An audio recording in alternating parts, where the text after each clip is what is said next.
வணக்கம். சித்தாலயாவிலிருந்து நான் உங்கள் சித்த மருத்துவர் நவீன். நம்ம இன்னைக்கு பார்க்க போகிற டாபிக் என்னன்னு பார்த்தீங்கன்னா, ஹேர் ஃபால் ஆகாமல் இருக்க என்னென்ன மாதிரியான உணவு முறைகள் எடுத்துக்கலாம், அன்றாட வாழ்வியலில் நம்ம என்னென்ன செய்யலாம், என்னென்ன செய்யக்கூடாது அப்படின்னு சொல்லி பார்த்துடலாம். உணவு முறைன்னு பார்த்தீங்கன்னா, first protein and biotin. Biotin ஏன் ஃபர்ஸ்ட் சொல்கிறேன் அப்படின்னா, கெராட்டின்னு சொல்லக்கூடிய ஹேர் புரோட்டீன் ப்ரொடக்ஷனுக்கு இது ரெண்டுமே சப்போர்ட் பண்ணுது. இது இருக்கக்கூடிய உணவு என்னன்னு பார்த்தீங்கன்னா, இறைச்சி, மீன், முட்டை, முளைக்கட்டிய தானியங்கள், இதெல்லாம் புரோட்டீன் அண்ட் பயோட்டின் அதிகமாக இருக்குது. ஸோ அதை அதிகமாக எடுத்துக்கோங்க. அடுத்து பார்த்தீங்கன்னா விட்டமின் ஏ ஹேர் க்ரோத்துக்கு ரொம்ப சப்போர்ட்டிவாக இருக்குது. விட்டமின் ஏ எதுலெல்லாம் அதிகமாக இருக்குதுன்னு சொல்லி பார்த்தீங்கன்னா, கேரட், ஸ்வீட் பொட்டேட்டோ இந்த மாதிரி இருக்க உணவில் அதிகமாக இருக்குது. அடுத்து விட்டமின் சி அயன் அப்சார்ப்ஷனையும் கொலாஜன் ப்ரொடக்ஷனையும் சப்போர்ட் பண்ணுது. கொலாஜன் ப்ரொடக்ஷன் ஹேர் க்ரோத்துக்கு ரொம்பவே சப்போர்ட் பண்ணி கொடுக்கும். அயன் டெஃபிஷியன்சி இருந்துச்சுன்னா ஹேர் லாஸ் அதிகமாக இருக்கும். ஸோ அதனால் விட்டமின் சி இருக்க ஃபுட் நிறைய எடுத்துக்கோங்க. விட்டமின் சி இருக்க ஃபுட் என்னன்னு கேட்டிங்கன்னா, சிட்ரஸ் வெரைட்டி ஆஃப் ஃபுட்டும், நெல்லிக்காய் இந்த மாதிரியான உணவுகள், பெரி டைப் ஆஃப் ஃப்ரூட்ஸ் நிறைய எடுத்துக்கிட்டிங்கன்னா விட்டமின் சி அதிகமாக உங்களுக்கு கிடைக்கும். அடுத்து விட்டமின் இ நம்ம ஸ்கேல்போட ஆக்சிடேட்டிவ் ஸ்ட்ரெஸ்ல இருந்து பாதுகாக்குது. ஸோ அது அதிகமாக எடுத்துக்கணும். அது அவகேடோ ஃபுட்டில் நிறைய இருக்குது. விட்டமின் டி என்ன பண்ணுது அப்படின்னு சொல்லி கேட்டிங்கன்னா, ஃபாலிக்கிளோட சைக்கிளிங்கை ப்ரொமோட் பண்ணுது. ஸோ விட்டமின் டி எங்கேருந்து கிடைக்கும்னு கேட்டிங்கன்னா, நார்மலாக நம்ம சன்லைட் எக்ஸ்போசரே போதுமானது. மதிய வெயிலில் ஒரு 20லேருந்து 30 நிமிஷம் வாக் பண்ணாலோ இல்லை உடம்புல படுற மாதிரி நின்னாலே போதுமானது. அடுத்து பார்த்தீங்கன்னா அயன் டெஃபிஷியன்சி ஹேர் லாஸ்க்கு ரொம்பவே ஒரு முக்கியமான காரணம். ஸோ அயன் டெஃபிஷியன்சியை குறைக்கிறதுக்கு நம்ம ஃபிஷ்ஷு, மீட்டு, தென் கீரை வகைகள், காய்கறிகள் இதெல்லாம் நிறைய எடுத்துக்கலாம். முருங்கைக்கீரை, தண்டுக்கீரை இந்த மாதிரிலாம் எடுத்துக்கலாம். மீனில் பார்த்தீங்கன்னா மத்தி மீன், கவலை மீன் இந்த மாதிரிலாம் எடுத்துக்கலாம். ஐரை மீன் மயிரை வளர்க்கும் அப்படின்னு சொல்கிற மாதிரி சித்தர்கள் முன்னாடியே நமக்கு சொல்லி வச்சுட்டு போயிருக்காங்க. தென் பார்த்தீங்கன்னா ஜிங்க் டெஃபிஷியன்சி கூட நமக்கு ஹேர் லாஸ்க்கு ஒரு முக்கிய காரணம் தான்.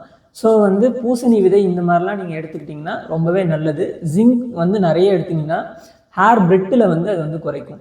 ஒமேகா 3 ஃபேட்டி ஆசிடும் இங்கே முக்கியமாக சொல்ல வேண்டிய ஒன்று தான். அது மத்தி மீன், கவலை மீன், காணாங்கெழுத்தி மீன் இதிலெல்லாம் நிறைய இருக்குது.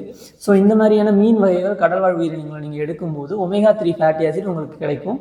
அதனால் என்ன ஆகுது அப்படின்னு சொல்லி கேட்டிங்கன்னா, ஹேர் தின்னிங் குறையும், ஹேரோட டெக்ஸ்சரை ப்ரொமோட் பண்ணி கொடுக்கும். இந்த மாதிரியான உணவு முறைகளை நீங்கள் எடுத்துக்கணும். தென் வாழ்வியல் நடைமுறைகளில் டே டு டே லைஃப்பில் நீங்கள் என்னென்னலாம் பண்ணக்கூடாது அப்படின்றத நான் ஃபஸ்ட்டு சொல்லிடுறேன். நல்ல தூக்கம் இருக்கணும், ஸ்ட்ரெஸ் இருக்கக்கூடாது. இது ரெண்டும் முக்கியமான ஒரு விஷயம். அதுக்கடுத்து பார்த்தீங்கன்னா, நான் ஹேரை அதிகமாக மெயின்டைன் பண்ணுறேன் அப்படின்ற பேரில் பல கெமிக்கலை வாங்கி தலையில் யூஸ் பண்ணி அந்த ஸ்கேல்பை ட்ரையாக விட்டுடுறீங்க. அதை ட்ரையாக விடாமல் பார்த்தீங்கன்னா இந்த மாதிரி கெமிக்கல்ஸ்லாம் அவாய்ட் பண்ணுறது ரொம்ப நல்லது. டைட் ஹேர் ஸ்டைலை அவாய்ட் பண்ணிக்கிறது ரொம்பவே நல்லது. அப்புறம் பார்த்தீங்கன்னா ஹேர் ஸ்ட்ரைட்டனிங், அதாவது ஹீட் ஸ்டைலிங்னு சொல்லக்கூடிய ஹேர் ஸ்ட்ரைட்டனிங் பண்ணுறது குறைச்சிக்கோங்க. இந்த மாதிரியான விஷயங்கள்லாம் அன்றாட வாழ்வில் நீங்கள் தவிர்த்துட்டு வந்தீங்கன்னா உங்களோட ஹேர் லாஸ்லேருந்து நீங்கள் வெளில வரத்துக்கு ஒரு வாய்ப்பாக உங்களுக்கு அமையும்.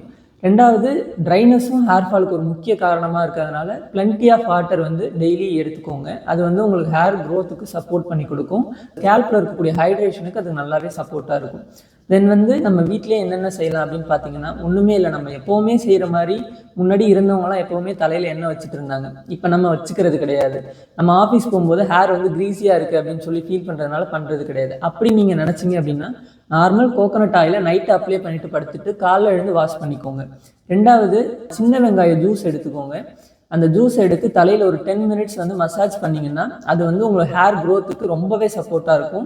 ஹேர் ஃபாலிக்கில் ஸ்ட்ரென்தன் பண்ணுறதுக்கும் நல்லாவே சப்போர்ட்டாக இருக்கும். அடுத்து பார்த்தீங்கன்னா ஆலோவேரா வாரத்தில் ஒரு நாள் அப்ளை பண்ணீங்க அப்படின்னா ரொம்ப பாடி கூலிங்காக இருக்கும். எனக்கு சளி பிடிச்சிருன்றவங்க அப்ளை பண்ணாதீங்க, வேறு டிப்ஸை ஃபாலோ பண்ணிக்கோங்க. அந்த மாதிரி இல்லை அப்படின்னு சொல்கிறவங்க ஆலோவேரா அப்ளை பண்ணீங்க அப்படின்னா உங்களோட ஸ்கேல்ப் ஹைட்ரேஷனுக்கு அது ரொம்பவே சப்போர்ட்டாக இருக்கும். தென் பார்த்தீங்கன்னா ஹெட் மசாஜ் பண்ணுறது மூலயமா ஸ்கேல்ப்புக்கு போகக்கூடிய பிளட் சப்ளை நல்லா இருக்கும். ஹேர் ஃபால் பற்றின வேறு ஏதாவது சந்தேகம் இருந்தால் கமெண்ட் செக்ஷனில் கமெண்ட் பண்ணுங்கள். சித்தாலயாவுடன் இணைந்திருங்கள். நன்றி, வணக்கம்.